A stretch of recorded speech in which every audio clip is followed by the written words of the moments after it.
Hi everyone, it's Matt. Quick lecture this week on police ethics and deviance to supplement what you're seeing in your chapter and the other study materials that I have put up on the PowerPoint. So let's start off talking about ethics and deviance. Deviance, of course, is going to be deviant behavior by police officers, and we can all inherently know why that is bad. But why do we care about police ethics? Well, we've talked a lot about police discretion, use of force, decision-making ability, and with all of the authority they have with the exposure to sensitive matters, to cash, to money, the trust that's given to them by the community, without ethics, police officers would be or could be the most prolific criminals in society. They have to be extremely ethical. Then there comes into play the potential corruption. Lying on the stand, lying in police reports, exercising their authority over people who haven't broken the law. So ethics are of the utmost importance to have a police force that we trust. So what are they? Well, the study of what constitutes good or bad conduct. That's ethics. Applied ethics, the study of what constitutes right and wrong behavior in particular situations. So we're talking about applied ethics because we're going to be talking about police type situations in this lecture. Well, no group activity for you. Okay, so why in the world should the police care about ethics? Well, we talked about that a little bit, but I think number one's got to be public trust. We've talked about this before, but you take a city like Boise as an example. You've got 250,000 people living there, and you've got a police force of 320 sworn officers. Heck, take all of Ada County, throw in Meridian PD, Garden City PD, Idaho State Police, and the Ada County Sheriff's Office, and now you've got a sworn police force that's in the neighborhood of, let's say 600. Let's say 600 officers to control over 200,000 people. Not going to happen if the public doesn't trust them and is not willing to listen to them and obey their orders. So the public has to have trust and faith in the police department and in the system, or the police are going to be completely ineffectual, and ultimately our laws won't work and our system of government will not work. And how about discretion, decision-making ability? Well, like I said, police officers have a lot of authority, and they've got the ability to make decisions, and they've got the ability to make decisions when nobody else is looking. So they've got to have good ethics, because if they don't, they can abuse that authority and that decision-making ability. And the Constitution. This may seem like a haughty statement, but if the police are allowed to be corrupt, work without ethics, and ignore things like the Constitution, pretty soon the ability of the Constitution to stand is eroded. It no longer is there because people don't have faith in the system or the representatives of the government. And you've got to remember this, that the police are part of the executive branch, right? So the legislative branch, they can pass laws all day long. But if nobody is there to enforce those laws, or if the public doesn't recognize the executive branch function of the police to enforce those laws, then those laws mean nothing. So the actual preservation of our Constitution is crucially important. And the ethics of the police officers who go out and take the enforcement action to make sure that we adhere to the Constitution plays a vital role in preserving that. Okay, so some ethical dilemmas. Remember we watched the Dirty Harry problem, or we watched the Dirty Harry movie and we talked about the Dirty Harry problem? Well, that's that no-win situation, that noble cause dilemma. Another ethical dilemma is that there's a belief that there's no minor unethical behavior, meaning anything can be considered, well, let me back up on that, that any ethical violation is considered significant. And a belief that small violations ultimately are going to lead to corruption. This slippery slope argument that if you start off with small violations, that you are going to ultimately wind up doing larger ones, because you get used to doing the small ones, do something a little bigger, a little bigger, a little bigger, and pretty soon you are committing major violations. Jumping forward here just real quick, now I'm going to go back. There's something I want to talk about, and I just didn't know if I had it coming up on another slide here. Okay, so let's go back to this. So, no minor unethical behavior. I want to talk about that for a second. Any of you who are planning to go on to a career in law enforcement in the future will have to go through an oral board interview before you can be hired as a police officer. Now, in those oral boards, they're going to always ask you an ethical question, probably more than one, but there's always at least one ethical question. And it's usually about something that's minor, just to illustrate this point. The common question that I received in oral boards was that you are in your field training program, you're in a convenience store in the early morning hours, it's not open yet, and the place has been burglarized, and you and your field training officer are investigating the burglary, and you look over and you see your field training officer take a candy bar off the shelf and put it in his pocket. So now he's stealing from the convenience store, but it's very minor. He's stealing a candy bar. It's almost nothing, almost a non-crime. What are you going to do? That's the ethical question you get posed in the oral board, and it puts you in a very no-win type situation because you're dealing with a veteran officer who's got a family, a wife and kids, a mortgage, he's close to retirement, he's a good guy, and he did something stupid. What are you going to do? You're a trainee, you're brand new, nobody even likes you, let alone knows you. What are you going to do? Are you going to arrest this guy? Are you going to turn him into your supervisor? How are you going to handle this situation? And they put you in this no-win situation to test your ethics and see what your beliefs are. And they also want to know how you can reason and problem solve. But first and foremost, they want to know where you stand ethically. Oh, and if you're wondering if I'm going to give you the right answer to that question, I'm not. There's really not a right answer. There's good, well thought out, reasonable answers to that question. I'll give you a hint. The answer they're looking for is not you walk over and put your field training officer in handcuffs and haul him to jail. That's not the answer they're looking for. I'll give you one other hint. The other answer they're not looking for is, it's just a candy bar, I don't care. They're not looking for that answer either. They're looking for something between those two extremes. Okay, so how are police ethics monitored? Well, government agencies, of course, that's an easy one, right? Police officers police themselves. The United States Justice Department, they can police other police agencies through consent decrees and things like that. The courts, they do it all the time in suppression hearings. You know, somebody says that evidence was obtained illegally, and the court says, yep, you're right. This was unethical. This didn't work. We're not going to allow this to happen anymore. Academics, how does academics do that? Well, once you get up to the 4-year university level, your professors are also researchers. They're going to be criminal justice researchers. And they research ethical problems, and they research what goes on in policing around the country, and then they document those findings. And when they document those findings, a lot of times that is a catalyst for change, especially in terms of ethics.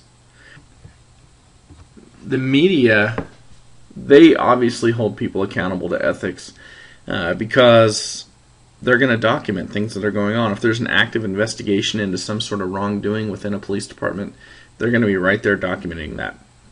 It makes for very interesting reporting.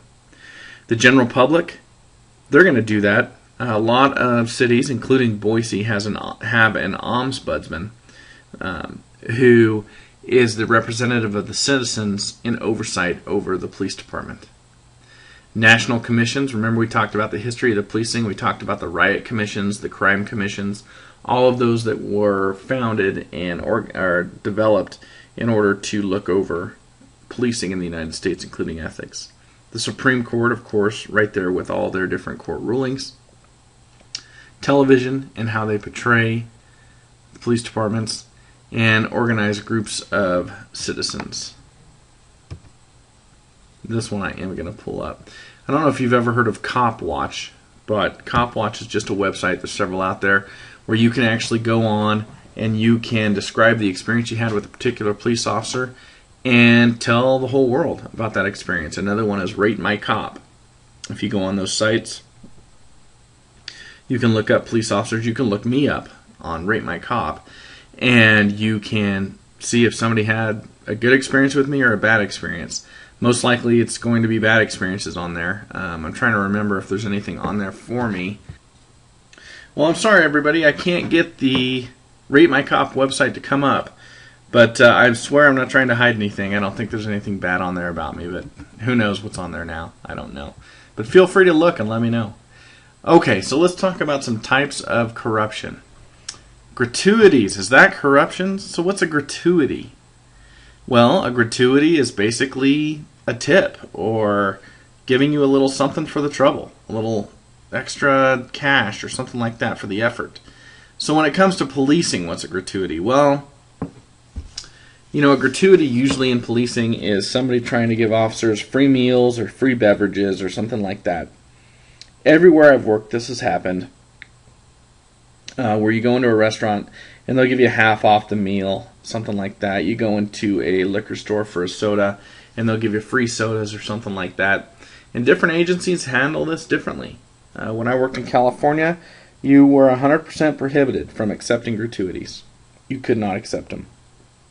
But when I was working at Boise Police Department, policy said you could accept half-price meals and you could accept free sodas, but you had to go in there with the intention to pay, and you could not select that location specifically for the gratuity. So it just depends. Accepting bribes, theft and extortion, excessive force, internal corruption, meaning that there's internally corrupt policies or procedures going on inside of the department. And how about domestic violence? Let's look at this really quick. Domestic violence with police officers, what do you think? Is that a form of corruption?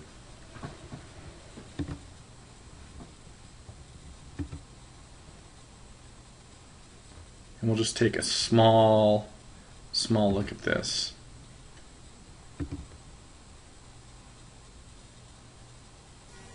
Cairo 7 Eyewitness News 11 at 11 begins right now.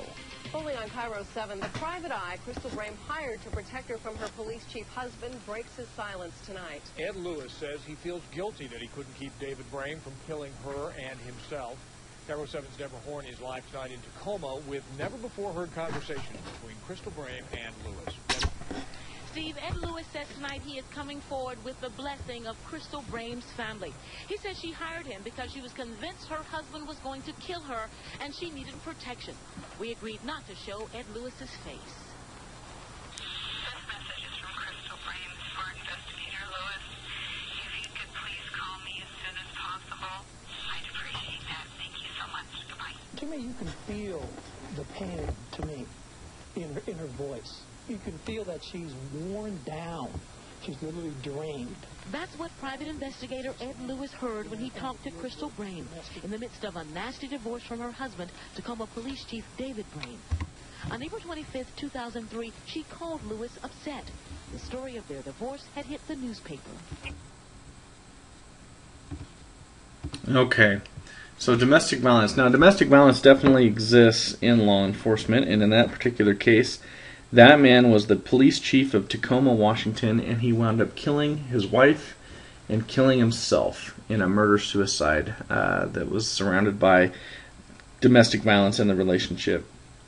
Domestic violence can be a real big issue in law enforcement because normally the officers responding to the domestic violence household of an officer are the officers he works with. If he lives in the same jurisdiction where he works, then it's probably going to be his partners responding to his house, his coworkers and his friends and pals.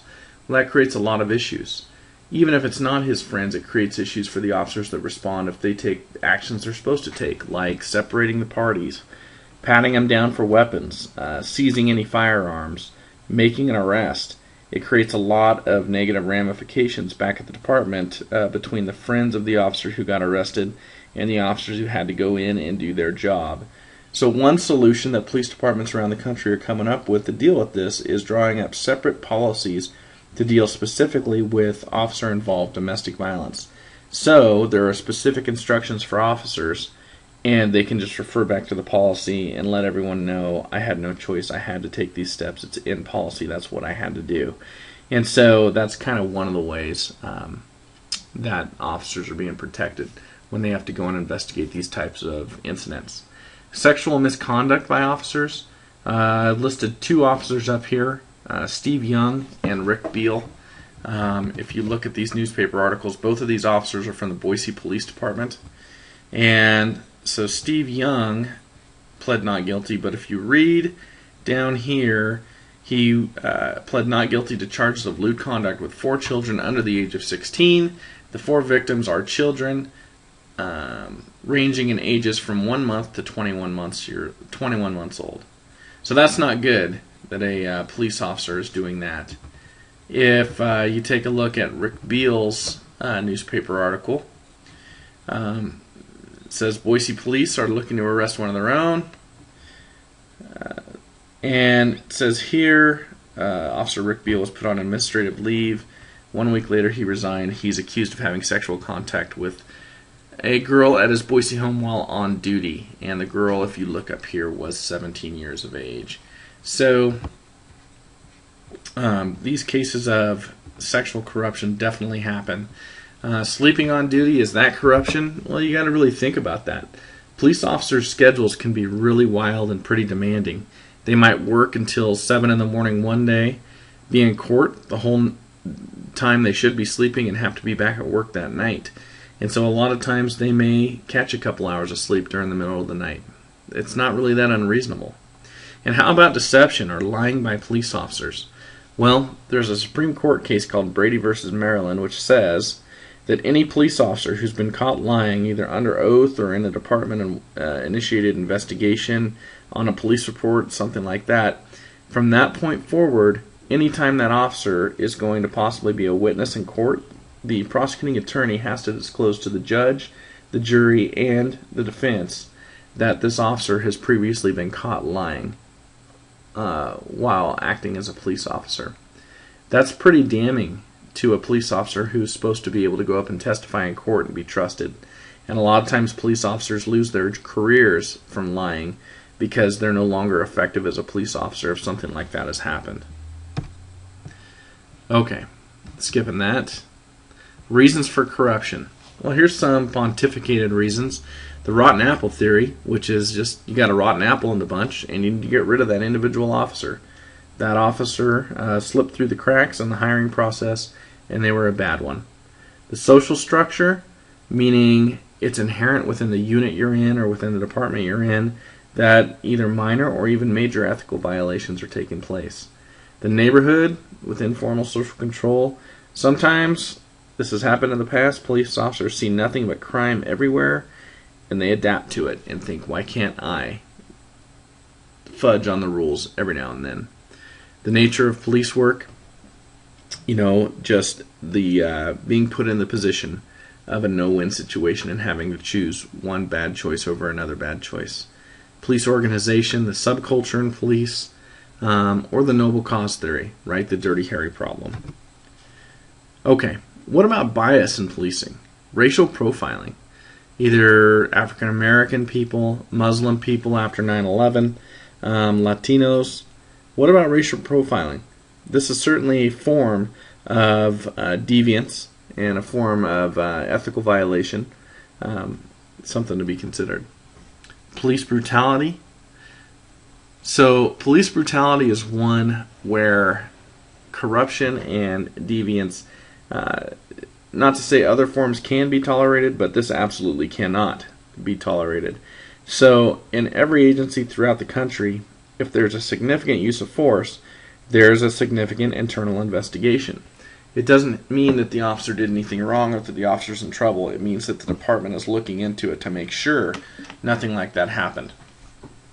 So, for example, at the Boise Police Department, if significant use of force is applied to a suspect where there's likelihood for an injury or an injury did occur, then the officer who used that force, his immediate supervisor, has to do an investigation into the use of that force to determine that it was within policy, within guidelines, within training, and that there was no form of corruption or deviance or excessive force.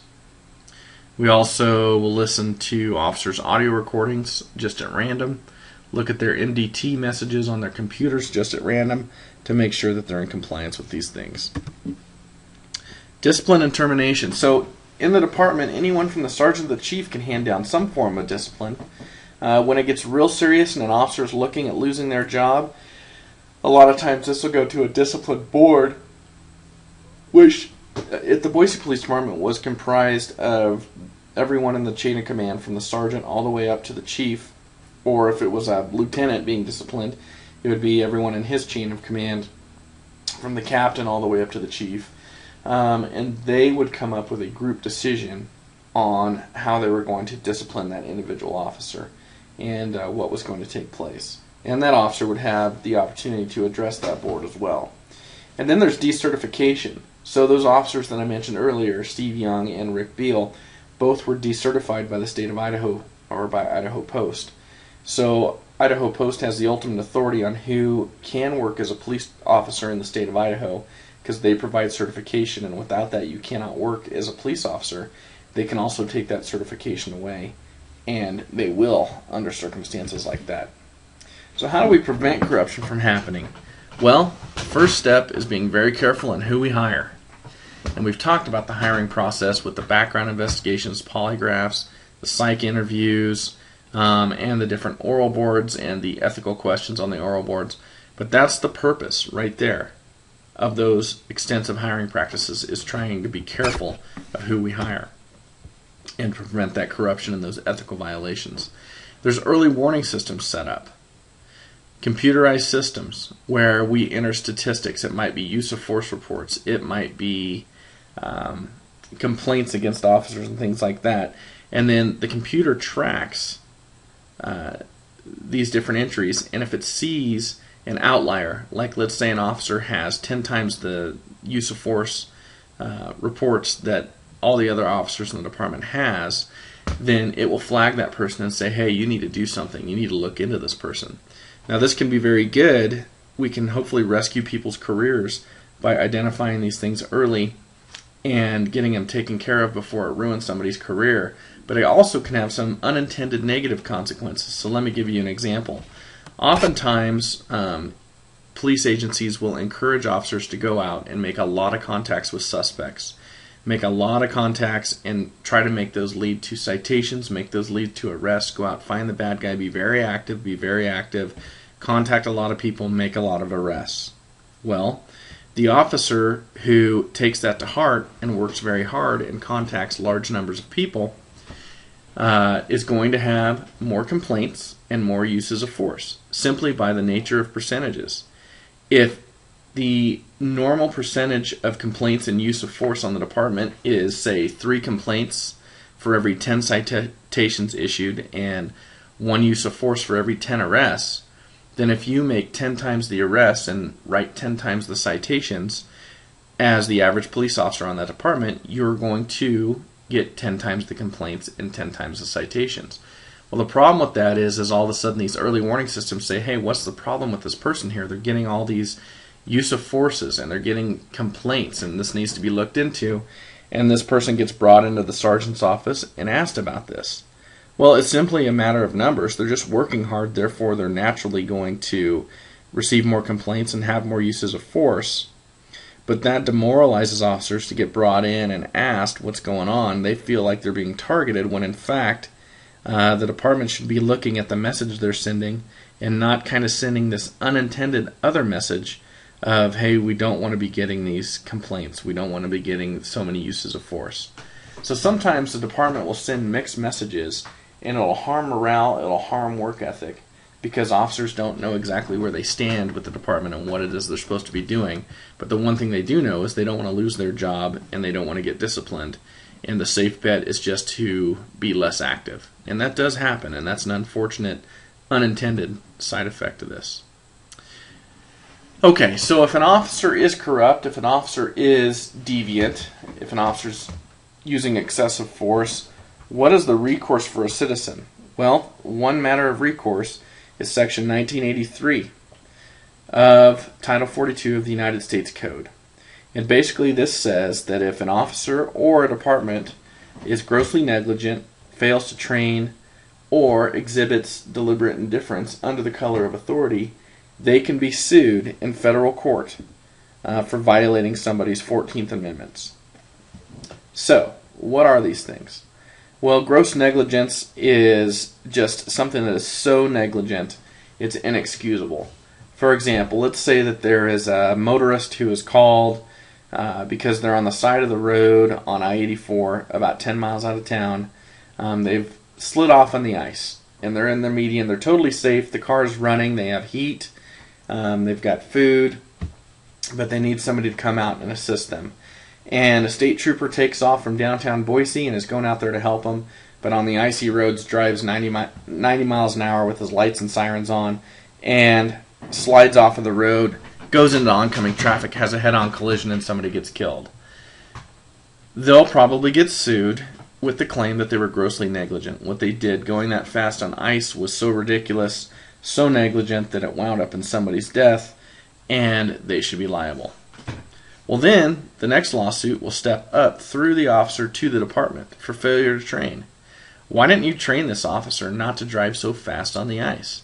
Why didn't you train this officer that somebody who's off the side of the road with food and heat is not in an emergency situation, and this response was not necessary? So that can step up to where they sue the department and say, hey, you should have trained this person better, or maybe you did not train them at all. And then the next step up is to say, hey, supervisors, not only was there a training issue here, but you've gotten multiple complaints over the years about this person, sorry about that, everyone, about this person driving too fast. You've gotten complaints over the years that this person is reckless with their vehicle. Other officers have come to you and said, this person is reckless with their vehicle. And nobody has done anything about it. You've all just turned your head and ignored the problem, and now look, somebody is dead. That's deliberate indifference. Just ignoring the problem, letting it get worse and worse and worse, and doing nothing about it. So these are some of the ways that people can hold departments accountable for their actions. And not all these lawsuits are about money. Some of them are about training and having a better department and making sure the same tragic things don't happen again in the future. And sometimes it really is about that. So everybody, that's a quick word on police deviance and corruption. That's not everything. Make sure and read your chapters for the quiz and for the chapter summary. And if you've got any questions, as always, please don't hesitate to contact me. Good luck this week.